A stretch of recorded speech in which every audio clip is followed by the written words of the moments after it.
Aïcha, qu'est-ce qu'on fait?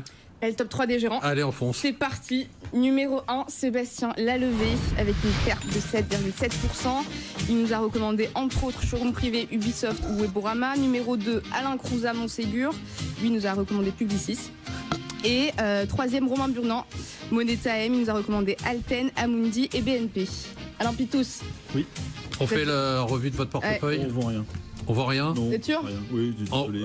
On répète quand même Ouais. ce que vous avez. On a Amplifon, Cancom, Nexens, Arkema, ALD, Vinci, Econocom, Air France et Elior.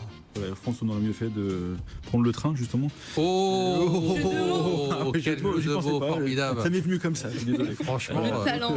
Ah oui, c'est un talent. Il y a un peu les mêmes sujets chez Air France que Ouais, SNCF, ouais. d'ailleurs. Avec le pétrole en plus. Et on achète quoi aujourd'hui? Alors on achète Atos, donc le titre a pas mal souffert depuis quelques semaines maintenant, on vient de 130, on était ce matin en dessous de 107.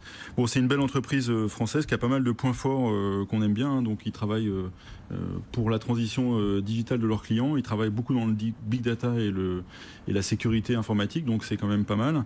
Une croissance qui est modeste, mais avec une belle marge, avec des perspectives qui nous semblent crédibles. Et puis ils ont toujours une volonté, et je pense que ça a un peu pesé sur le titre, de faire des acquisitions, donc à suivre. Alors c'est pas un investissement pour la semaine, mais nous on est assez confiants sur la durée sur ce titre-là. quand vous dites on vend rien, vous pouvez vous Non. expliquer? Non, mais On vend rien. Non, mais pourquoi n'insistez non, mais je veux juste comprendre. C'est par principe, c'est pas. Non, c'est pas par principe. Par c'est, exemple, soit quand vous avez une belle plus-value, vous avez certaines belles plus-values, ou quand vous avez une petite tôle, pourquoi vous... Il n'y a pas des moments où on se dit, tiens, bah, par exemple, Air France, non, bah, je Si, enfin, je sais pas si vous vous rappelez le portefeuille. Cancom, Ouais, voilà, je gagne beaucoup d'argent. Ouais, il y a c'était en septembre-octobre, je crois qu'on avait pas mal de lignes. On avait allégé pas mal de titres small mid qui nous avaient paru avoir bien monté. Là, ce qui nous reste sur un horizon C'est moyen vraiment long, on du n'est long pas terme. inquiet. Ouais, on n'est pas inquiet sur ça. Ouais. Ouais. Et C'est il des vous arrive histoires. jamais de vous dire, bah tiens, là, par exemple, vous avez l'air un peu inquiet sur les marchés quand même, tout à l'heure, de vous dire, bon, bah oui, on vend parce qu'on rachètera plus tard. Ouais, alors bon, ça c'est la tarte à la crème, Non. mais j'ai entendu, tous les gérants ont fait ça depuis quelques semaines. C'est stratégiquement, on change pas vraiment d'avis. C'est un peu ce que disait Alexandre aussi, mais on a écrété pas mal, quoi. C'est-à-dire qu'on a un peu de D'accord. cash, mais là c'est pas une baisse suffisante pour remobiliser massivement, sauf sur des coups comme ça. À Tos, on se dit bon bah c'est une chance de revenir sur ce titre-là en dessous de 110.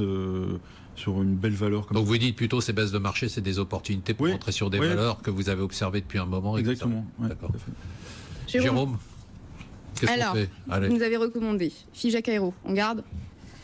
MND, on garde. Alors, je veux dire, moi je n'en ai plus dans mes portefeuilles, mais en date d'aujourd'hui, je pense que je reviendrai parce que le titre a baissé. Donc on reste. Oui. On reste voir on en rachète ou pas? Non, parce que D'accord, on franchement, reste. Groupe LDLC, Là, je signe, oui, je reste. SES Imagotag. Bah, il y a une OPA, donc. Qu'est-ce qu'on apporte à l'offre? Oui, non, je pense pas, mais On regarde. on peut la retirer si. Non, mais moi c'est vous, hein, c'est votre portefeuille. Moi, je suis assez positif. Je n'en ai plus, pareil, mais je pense que c'est une belle valeur, oui. Ok. Groupe Gorgé Oui, je reste. et Carlink. Bien sûr, oui. Carling 20% de hausse. Ouais, bien. Qu'est-ce qu'on achète? Alors donc aujourd'hui je m'intéresse à un secteur où la France est leader mondial, c'est celui des catamarans. Hein, vous avez Beneteau avec Lagoon, vous avez Fountaine Pajot, et puis vous avez un petit troisième qui en fait est une valeur en recovery qui s'appelle Katana et qui a deux marques connu pour ceux qui font de la voile. La première marque, c'est Katana, donc il faut savoir que les catamarans valent 1,2 million, 1,5 million. Et la deuxième marque, c'est Bali, qui en fait est une marque un petit peu moins chère et qui marche très bien actuellement. Il faut savoir que la société donc a un exercice à août, donc a communiqué pour son premier trimestre, donc au mois de novembre ou dans ces eaux-là, sur le mois d'août, était déjà en hausse son chiffre d'affaires de 22%, avait vendu 35% de bateaux et a communiqué sur son carnet de commandes en indiquant que la société ferait au moins 35% de chiffre d'affaires sur la vente de bateaux neufs sur l'exercice qui se terminera en août Donc on achète 2018. Donc juste un chiffre.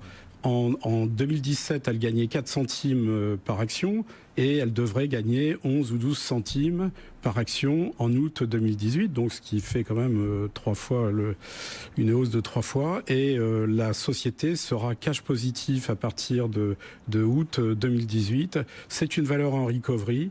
C'est des petites valeurs, c'est-à-dire ça, on peut en trouver pour un particulier sur le marché. Oui. Et c'est pas dangereux de se mettre sur ce type de valeur-là, c'est pas trop volatile. C'est le principe des small caps. Si on conserve longtemps. Non, moi je fais comme vous, quoi, qui garde son portefeuille pendant 50 ans. C'est l'investissement d'entreprise. Hein. C'est du long terme. Écoutez, les gérants disent toujours ça. France Télécom en 2001 valait 245. On a été à 7 euros, donc ça veut dire que les grandes valeurs. 245 pour France Télécom et 7 euros un an et demi après. Donc ça veut dire que finalement les grandes valeurs peuvent tomber également de la même manière que de petites valeurs. La seule différence, c'est la vitesse de la baisse. C'est-à-dire que la baisse est plus rapide. Mais sur une période de 2 ans, la valorisation reprend le dessus. Bon, Aïcha, c'est déjà fini? C'était bien. Ouais, c'est sympa. J'ai trouvé ça très bien. J'étais content qu'il soit pas là. Quelle tristesse. Merci de nous avoir suivis. Merci à tous nos invités. Alors, bien évidemment, de Marc, parce que Marc Fiorentino. Ah oui, mais on se retrouve la semaine prochaine pour une émission dont je peux déjà vous dire. Je veux le dire. Quelle sera? Je veux le dire exceptionnelle. Non, exceptionnelle.